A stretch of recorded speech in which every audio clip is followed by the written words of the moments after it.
Welcome to Model Horse Tack School. My name is Carrie, and today we're going to talk about cleaning your mini tack, your miniature tack. If you're anything like me, you'd like to keep out all this hard work on display so that you can enjoy it and the friends who come over can enjoy it. But the one problem with that is I tend to get a little bit dirty. Now this is a little while in my house, and as you can see, I got a lot of dog hair and dust. So the first thing I would do, because the model needs a good dusting too, I'm going to use a nice soft brush, a nice soft paintbrush. This one here is a 1.5 inch. It's soft, and I didn't pay a lot for it, but it's just a basic economy paintbrush. And just kind of want to get those crevices. Now the horses themselves I would put in the sink and wash them off. But what I'm trying to do here is just, kind of just get the surface dirt off. All right. And then once we got that done, then I'm going to go ahead and remove the saddle. Okay, and now I can get even more. So like the initial dust off I would take outside, and then I can use this brush to go ahead and get the suede, get the blanket. Okay, so that's good. And then what I would do, okay, this is for my lassos. And that's my rein, because it has 2 sets of reins, this saddle does. So I could take and try to get into all the nooks and crannies here. And this is just a smaller, softer brush. You could even use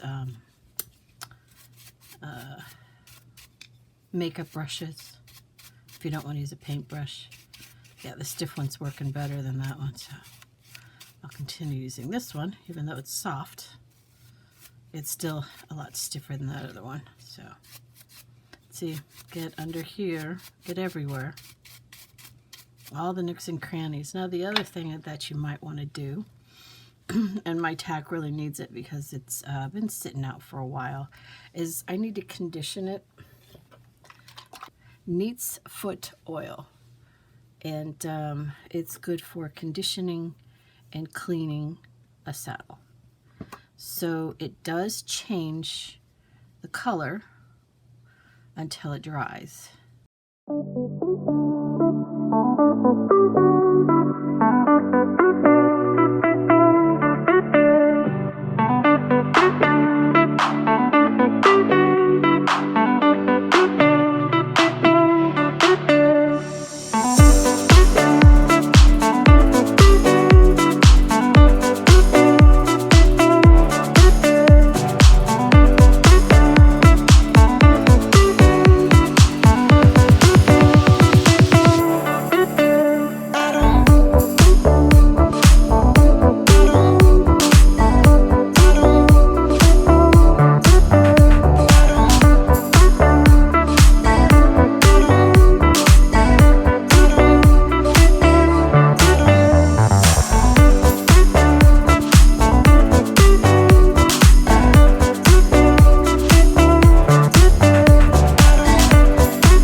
So just about everything is done here. I'm going to let it sit overnight and let it just seep in. Now, one thing to be aware of is I would not do this the night before a show. You need time for the oil to seep in and do its job. And you can, if it looks like too much, just go ahead and wipe some of it off, or just let it sit overnight and see what'll actually seep in. Okay, well, I hope I taught you something today that you find useful with your model horses. Thank you for spending time with me. Go ahead and like, subscribe, leave comments, and you have yourself an excellent day.